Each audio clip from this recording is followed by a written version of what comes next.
Shalom,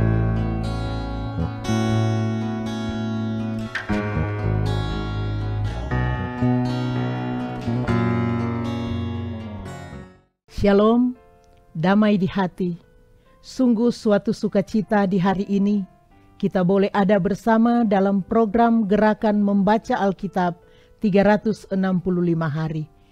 Di hari ke-98 ini kita akan membaca bagian Alkitab dalam kitab 2 Samuel pasal 21 sampai dengan pasal 22. Karena itu mari siapkan hati kita untuk membacanya.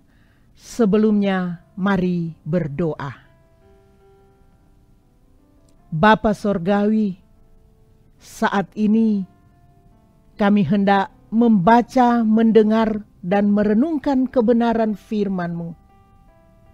Dan karena itu kami bermohon biar kiranya Roh Kudus menolong kami, Roh Kudus membantu kami, agar apa yang kami baca dan kami dengar, itu benar-benar boleh kami lakukan di perjalanan kehidupan kami. Berfirmanlah ya Tuhan, kami mendengar. Amin. Dalam zaman Daud, terjadilah kelaparan selama 3 tahun berturut-turut. Lalu Daud pergi menanyakan petunjuk Tuhan. Berfirmanlah Tuhan, pada Saul dan keluarganya melekat hutang darah, karena ia telah membunuh orang-orang Gibeon. Lalu raja memanggil orang-orang Gibeon dan berkata kepada mereka, orang-orang Gibeon itu tidak termasuk orang Israel, tetapi termasuk sisa-sisa orang Amori. Dan walaupun orang Israel telah bersumpah kepada mereka, Saul berikhtiar membasmi mereka dalam kegiatannya untuk kepentingan orang Israel dan Yehuda. Daud berkata kepada orang-orang Gibeon itu, apakah yang dapat kuperbuat bagimu dan dengan apakah dapat kuadakan penebusan supaya kamu memberkati milik pusaka Tuhan?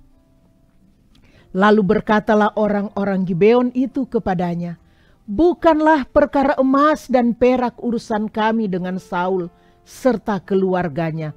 Juga bukanlah urusan kami untuk membunuh seseorang di antara orang Israel. Tetapi kata Daud, apakah yang kamu kehendaki akan kuperbuat bagimu? Sesudah itu berkatalah mereka kepada raja, dari orang yang hendak membinasakan kami dan yang bermaksud memunahkan kami, sehingga kami tidak mendapat tempat dimanapun di daerah Israel. Biarlah diserahkan 7 orang anaknya laki-laki kepada kami, supaya kami menggantung mereka di hadapan Tuhan di Gibeon, di bukit Tuhan. Lalu berkatalah raja, aku akan menyerahkan mereka.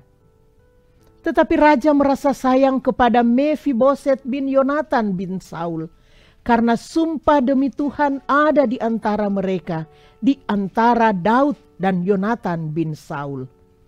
Lalu raja mengambil kedua anak laki-laki Rispa binti Aya yang dilahirkannya bagi Saul, yakni Armoni dan Mephiboset, dan kelima anak laki-laki Merab binti Saul yang dilahirkannya bagi Adriel bin Barsilai orang Mehola itu. Kemudian diserahkannyalah mereka ke dalam tangan orang-orang Gibeon itu. Orang-orang ini menggantung mereka di atas bukit di hadapan Tuhan. Ke-7 orang itu tewas bersama-sama. Mereka telah dihukum mati pada awal musim menuai, pada permulaan musim menuai jelai. Lalu Rispa binti Aya mengambil kain karung dan membentangkannya bagi dirinya di atas gunung batu, dari permulaan musim menuai sampai tercurah air dari langit ke atas mayat mereka. Ia tidak membiarkan burung-burung di udara mendatangi mayat mereka pada siang hari, ataupun binatang-binatang di hutan pada malam hari. Ketika diberitahukan kepada Daud apa yang diperbuat Rispa binti Aya, gundik Saul itu, Maka pergilah Daud mengambil tulang-tulang Saul dan tulang-tulang Yonatan anaknya dari warga-warga kota Yabes Gilead yang telah mencuri tulang-tulang itu dari tanah lapang di Betsan, tempat orang Filistin menggantung mereka ketika orang Filistin memukul Saul kala di Gilboa. Ia membawa dari sana tulang-tulang Saul dan tulang-tulang Yonatan anaknya. Dikumpulkanlah juga tulang-tulang orang-orang yang digantung tadi. Lalu dikuburkan bersama-sama tulang-tulang Saul dan Yonatan anaknya di tanah Benyamin di Sela, di dalam kubur Kis ayahnya. Orang melakukan segala sesuatu yang diperintahkan raja, maka sesudah itu Allah mengabulkan doa untuk negeri itu. Ketika terjadi lagi peperangan antara orang Filistin dan orang Israel, maka berangkatlah Daud bersama-sama dengan orang-orangnya, lalu berperang melawan orang Filistin sampai Daud menjadi letih lesu. Yisbi Benob, yang termasuk keturunan raksasa, berat tombaknya 300 shikal tembaga, dan ia menyandang pedang yang baru, menyangka dapat menewaskan Daud. Tetapi Abisai, anak Seruya, datang menolong Daud, lalu merobohkan dan membunuh orang Filistin itu. Pada waktu itu orang-orang Daud memohon dengan sangat kepadanya. Kata mereka, "Janganlah lagi engkau maju berperang bersama-sama dengan kami, supaya keturunan Israel jangan punah bersama-sama engkau." Sesudah itu terjadi lagi pertempuran melawan orang Filistin di Gob.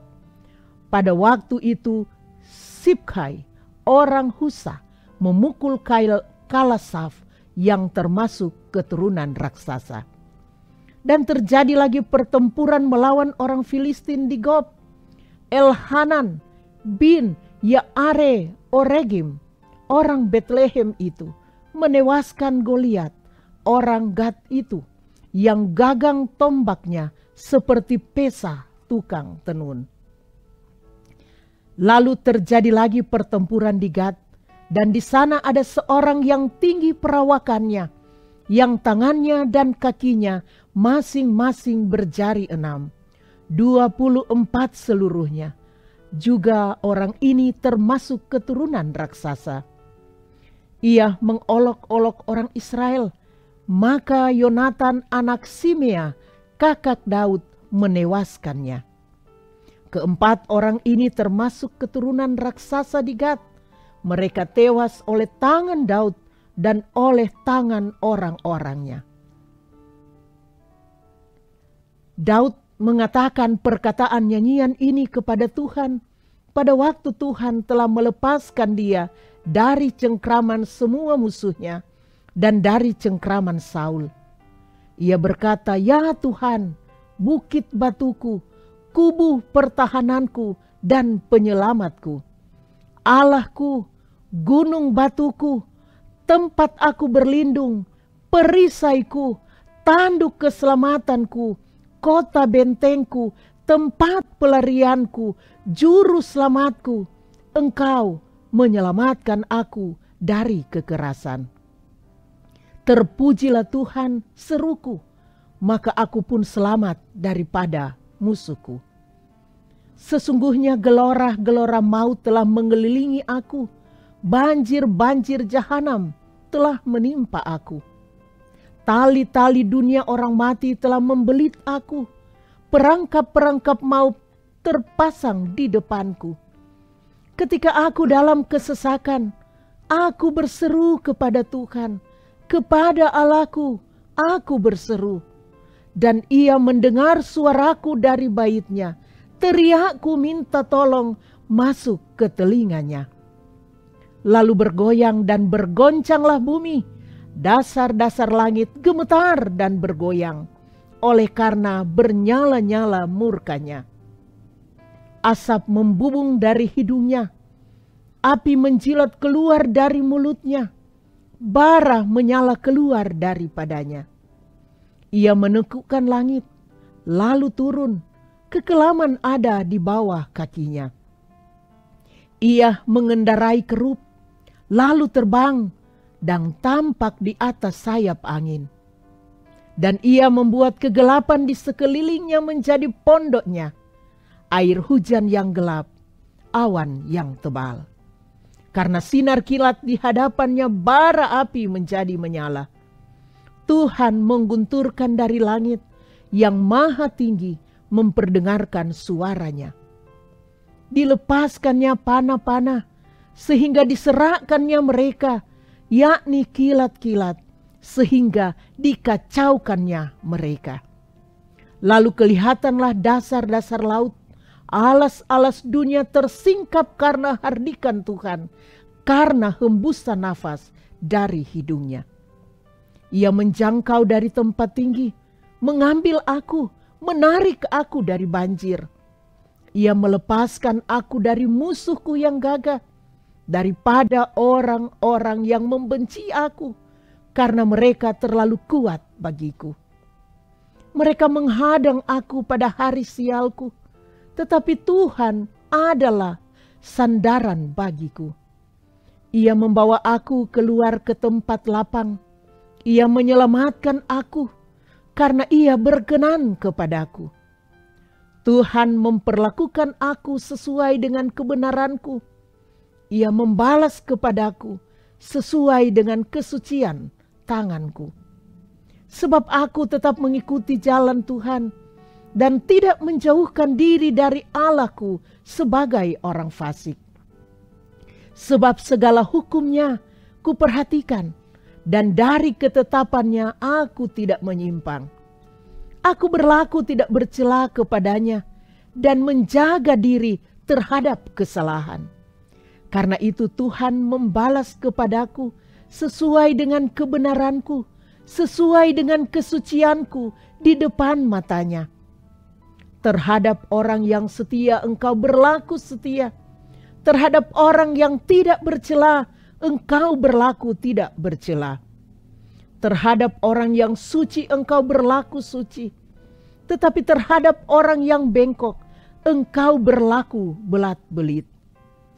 Bangsa yang tertindas engkau selamatkan, tetapi matamu melawan orang-orang yang tinggi hati, supaya mereka kau rendahkan. Karena engkaulah pelitaku ya Tuhan, dan Tuhan menyinari kegelapanku. Karena dengan engkau aku berani menghadapi gerombolan, dengan Allahku aku berani melompati tembok. Adapun Allah, jalannya sempurna, sabda Tuhan itu murni. Dia menjadi perisai bagi semua orang yang berlindung padanya. Sebab siapakah Allah selain dari Tuhan? Dan siapakah gunung batu selain dari Allah kita? Allah, dialah yang menjadi tempat pengungsianku yang kuat dan membuat jalanku rata. Yang membuat kakiku seperti kaki rusa dan membuat aku berdiri di bukit. Yang mengajar tanganku berperang sehingga lenganku dapat melengkungkan busur tembaga. Juga kau berikan kepadaku perisai keselamatanmu, dan kebaikanmu telah membuat aku besar. Kau berikan tempat lapang untuk langkahku, dan mata kakiku tidak goyah. Aku mengejar musuhku, sampai mereka kupunahkan, dan tidak berbalik sebelum mereka kuhabiskan.